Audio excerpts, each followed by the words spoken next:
Most of our thinking revolves around our social interactions. We spend a significant amount of time unknowingly processing the data of our socializing, establishing mental webs of knowledge of the people with whom we interact, evaluating how those interactions affect ourselves and our social positions. Negative words from others could make individuals feel down and depressed for long periods.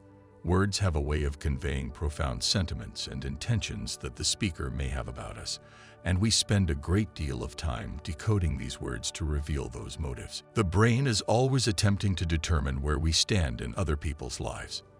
The mind uses up a lot of energy analyzing the actions and words of others, allowing us to decide whom we should interpret as allies, enemies, and everything in between. This pattern of thought's behavior evolved as a defensive mechanism. During primitive times when our survival was highly dependent on collaborations with other people and tribes. Because resources were often shared among alliances, socializing was an essential part of survival. The dilemma here is that many of us go to extremes to defend ourselves from risks.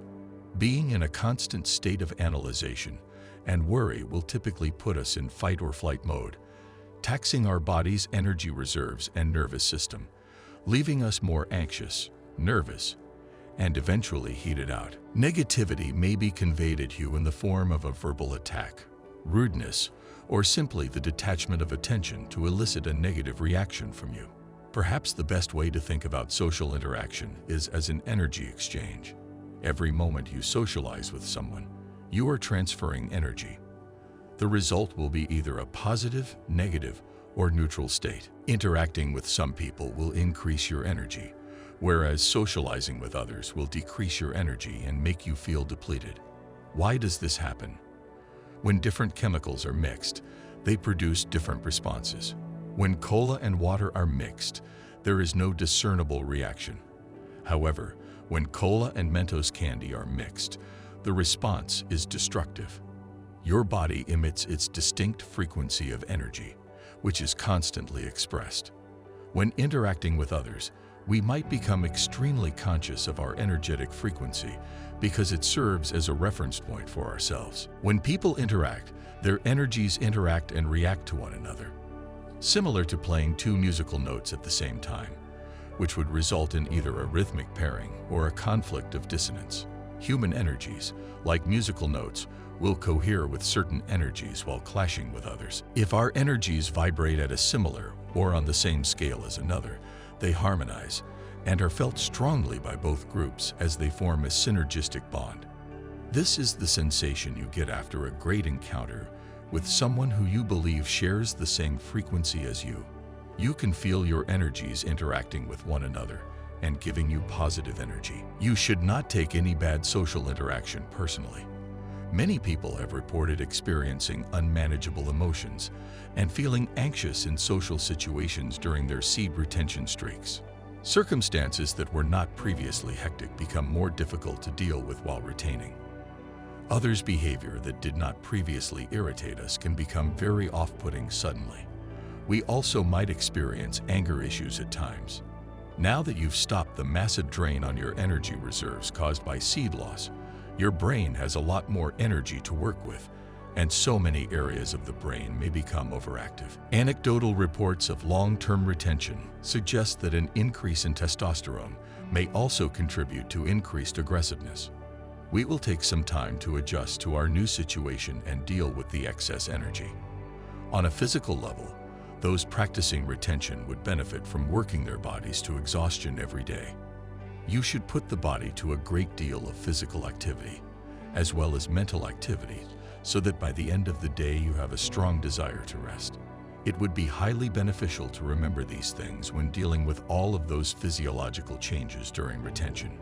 We have no power over what others produce, but we have complete control over how we interpret it. And seed retention gives us this power over us. Not allowing others' words to impact our feelings is among the most basic rules we can implement to improve our happiness and eventually our health.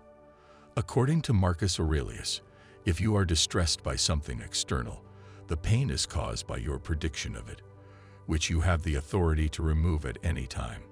Beginning seed retention entails preventing your body from pleasure.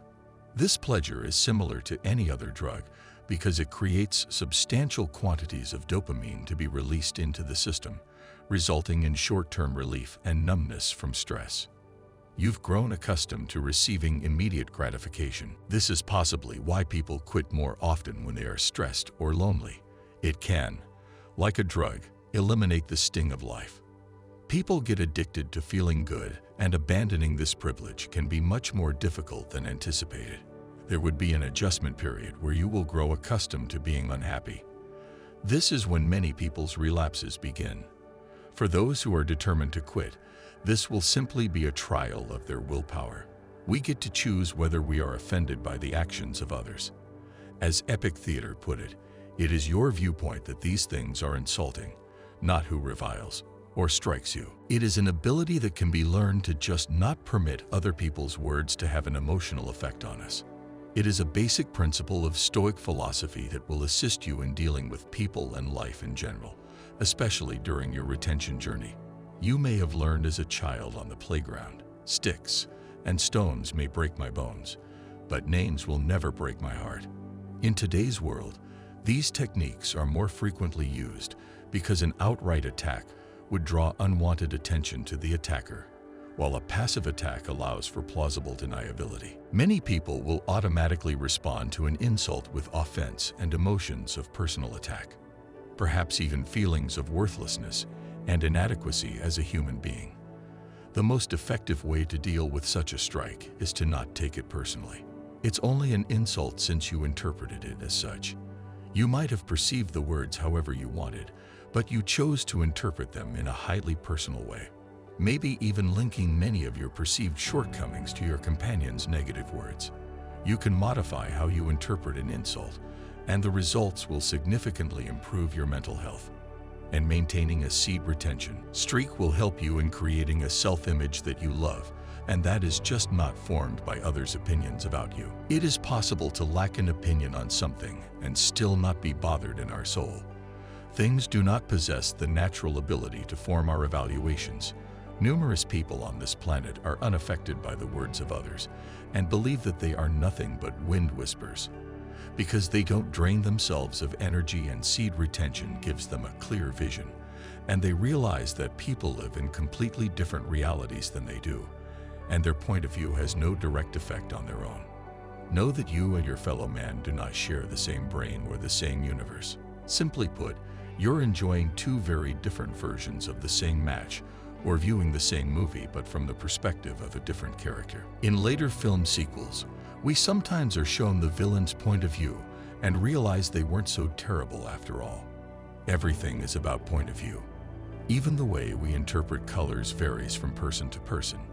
How do you know the light blue you're looking at isn't a darker shade or a different color in your partner's eyes? This is a significant thing to keep in mind when dealing with disagreements and differences of opinion with others. We must comprehend that they do not see things the same way we do, because they live in a different universe than we do. And seed retention gives us an understanding of all these things. The seed retention fosters sympathy. It teaches you how to respond to anger with sympathy, contempt with compassion, and brutality with generosity. It will help you smile at grimaces and in forgive and forget. When you encounter a person who is unjustifiably rude toward you, realize that they are simply fighting with themselves. Remember that the reflection they are seeing in you reflects something in them. Developing compassion may be more beneficial than anything else. People do not set out to be evil. They believe they do the right thing. However, many people continue to operate at lower levels of consciousness, lower emotional states, and lower frequencies just because they lack the power provided by seed retention.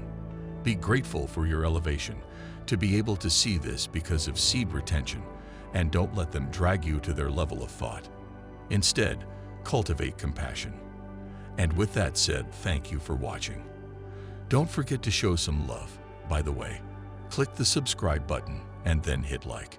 See you in the next video.